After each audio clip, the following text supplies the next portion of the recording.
Welcome back to my YouTube channel. This week's video is a makeover on this little oak tea trolley that I found in my local charity shop, and I'm going to be using silk mineral paint.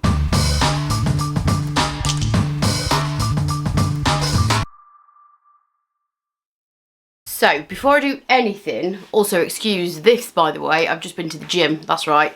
Who does she think she is? The first thing I'm going to do is take the casters off the bottom of this because I've got some nice new ones on the way. I'm going for a bit more of a kind of modern vibe with this. So although I do actually really like these casters, there's nothing fundamentally wrong with them. They still work. They're just a little bit rusty and grubby. So I am going to keep them. I'll just put them in my stash box of things to keep. Also, some of my tools have gone walkabout, so I'm making do with a flathead screwdriver and some pliers. Let's see if it comes off.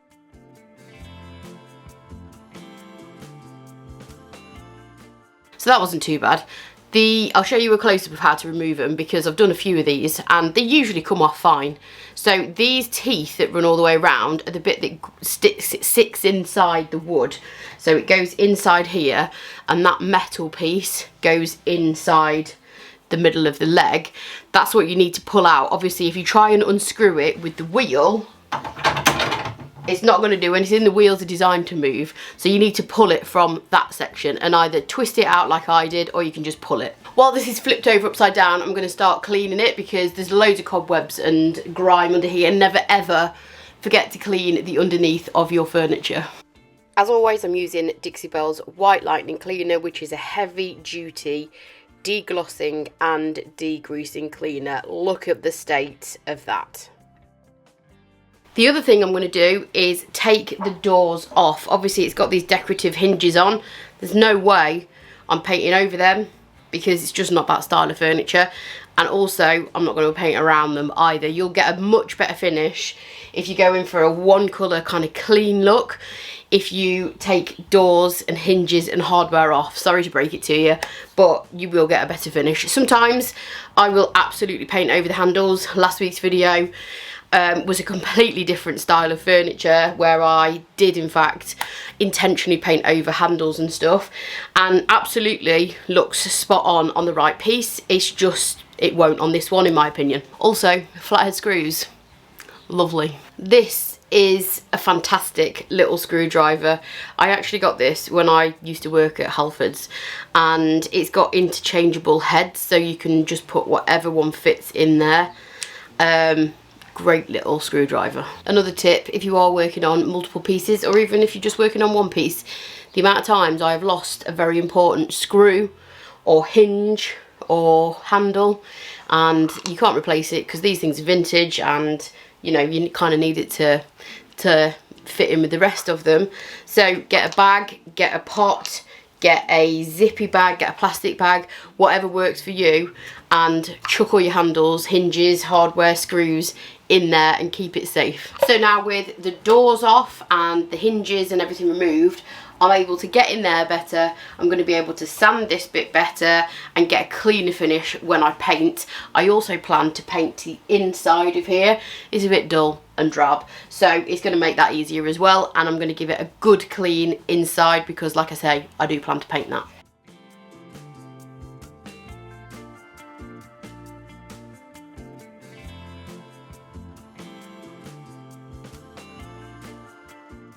And some people ask why I bother cleaning before I sand. And way back, however many years ago it was when I first started painting furniture, I attended some in-person workshops with somebody that was local that stocked paint.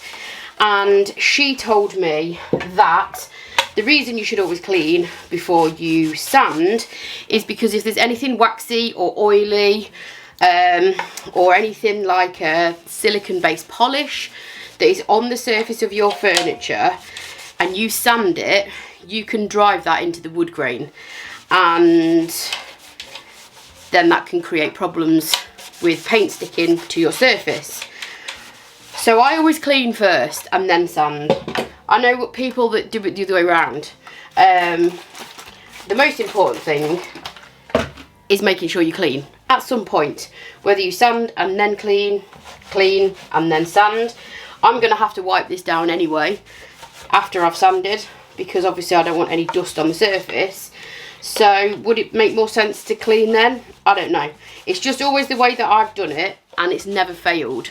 This way of prepping furniture has never failed for me. So if you've got a way that works for you, then stick with that. And this is just the way that I was taught, so this is the way that I always do it. So I've mentioned this before about prep work, but this cleaner that I'm using, Dixie Belle's White Lightning, is a rinseable cleaner. So once you've scrubbed everywhere, you then need to rinse it off to make sure there's no cleaning product left on the surface. I use microfiber cloths. I'm just going to go and dunk this in nice warm water, give it a good rub over, clean the cloth off again, then give it another wipe down and leave it to dry. So moving on to the next part, which is priming or sanding, or both, or either. So silk mineral paint is a little bit different to chalk mineral paint. I must admit I do use chalk mineral paint the most. It lends itself better to my style of painting, which is, you know, decorative effects. But for this one, we're going plain. So silk is my preferred paint to use. You do need to sand your piece to give silk a key. It needs something to grip onto. It's just a little bit more particular about the surface that it sits on rather than a chalky style paint. So chalk paints tend to have quite good adhesion on most surfaces unless it's very shiny and slippery. Silk mineral paint, even though this has been cleaned and it's kind of, the cleaner has deglossed it considerably compared to what it was, you do still need to scuff sand that surface. All-in-one paints, they're all the same, they just need a little bit more help sticking to the surface. If you don't want to sand, Dixie Belle do a primer. So this is an adhesion primer and a stain blocking primer in one. So this would be particularly good in instances like this. If you didn't want to sand this piece of furniture, it is solid wood, you do need to create a key for your paint, but you don't want to sand. This would be a very good solution because it's going to stop any stains leaching through from the tannins in the finish, in the wood, and it's also going to provide adhesion for silk to grip onto. So Bond Emboss is spectacular as a primer. You'll hear me using it and talking about it an awful lot because I do use it an awful lot. If you do choose to sand, you don't want to use Bond Emboss, you just want to sand your piece and move straight on. You don't have to use an electric sander, you can just use sanding sponges or a sandpaper. The reason I like sanding sponges is because they are literally a sponge, so you're not putting too much pressure on the surface and gouging any damage in the surface of the wood. So these are equivalent to a 220 grit, and that is all you should need for the majority of surfaces to scuff sand, unless your piece is very shiny and has like a very glossy kind of lacquer on it or finish. So all you need to do is literally rub away at the finish. So can you see how that has got like a dusty kind of white dust on it? It's taken the finish off a little bit, but you don't need to sand this right back. You don't have to sand pieces all the way back to bare wood in order for silk to grip. That is all you need to do. So you're just looking to scuff the surface up and create that kind of white haze on there. That's just scuffing the original finish up. That's all you need to do. You don't need to go any further than this. Now I am obviously going to use my electric sander because that's what I have, and it would be stupid of me to hand sand all of this when I've got an electric sander. And the other thing is the top of this piece, if you remember, does have some damage on it, so the varnish is flaking off. I'm probably going to have to sand that part back just to get a nice smooth finish. I don't want any kind of flaky varnish underneath my paint, but essentially that's all scuff sanding is. That's all you need to do. You don't need to go overboard, you don't need to go crazy, you don't need to sand the original finish right back.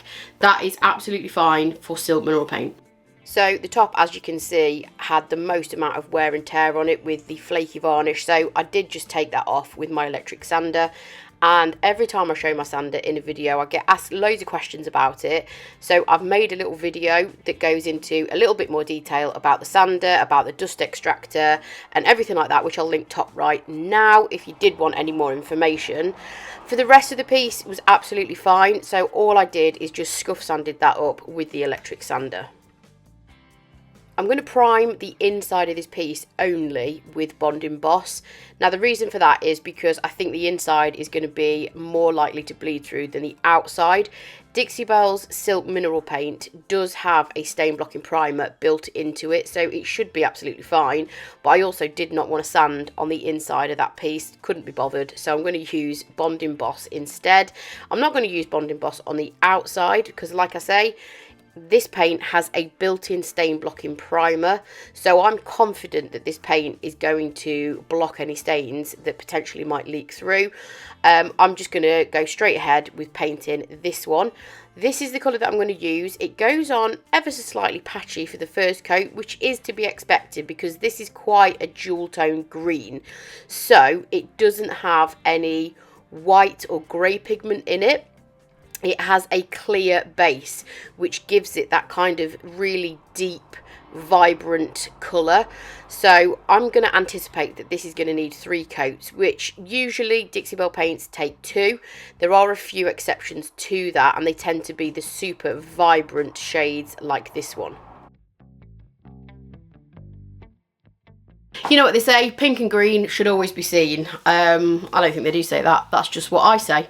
So for that reason, I'm going to be painting the inside of this cupboard in this nice pink colour. This is also a silk mineral paint shade because I do not want to be top coating the inside of that piece, no thank you.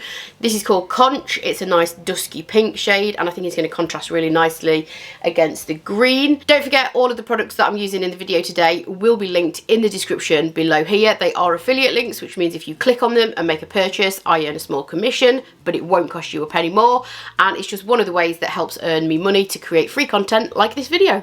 If you are using Bond Emboss to prime with, just make sure you've left the primer to dry for 24 hours before you start applying paint. And that's really important because it needs the sufficient dry time to do its job. This is only going to take 2 coats on the inside of this piece with this pink. The coverage is really good in this colour. So I'm just going to do a quick coat and then I'm going to go straight back to the exterior of the piece, and as you can see, the second coat is where you're going to get that super kind of saturated green colour coming through.